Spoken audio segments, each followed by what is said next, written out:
Boss Brooks, good morning. Di ka libre. Good morning, Boss Michael. Ano po ba ang ating ano natin dito sa iyong arkilahan? Meron po tayo rito mga chairs and table, mixer, lahat po ng klase na gagamitin sa ating okasyon. Meron po tayo rito. LPG, meron din po tayo rito. Lahat meron. Sari-sari store.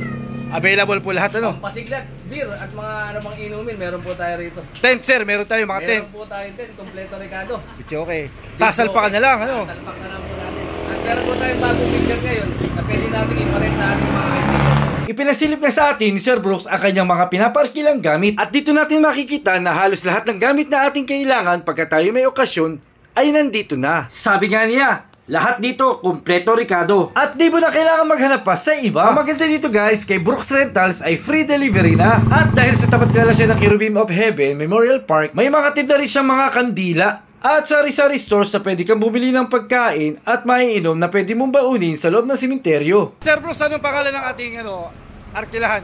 Brooks Rentals. Manatag po ito sa Santa Elena at San Pedro. San Pedro. Nakatagawin. Ayun. Anong oras ang bukas natin, sir? Actually, 6:30 bukas na kami pero alas 7 ang aming operation. Operation, oo. Free delivery. Free delivery. Lalo-lalo yung video okay, yun ang mga pero Yes, problema boss. Ayun. Sir Brooks, kailan po nagsimula sa ganitong negosyo? Year 2015. Kumusta naman po ang ating takbo ng ating negosyo? Sa awa po ng Diyos, okay naman at sipag at tiyaga lang. Ayun, at nakakamit natin ang nilaga. Kung kayo may okasyon at nangangailangan ng mga arkilang gamit, pumunta lang kayo dito kay Brooks Rental. Located at Santa Elena and San Pedro, Hagonoy, Bulacan. Ayan po si ating Di ka libre. Okay, salamat. Di ka libre, Sir Brooks. Arkila na kayo guys, hanggang dito na lamang. Maraming salamat po.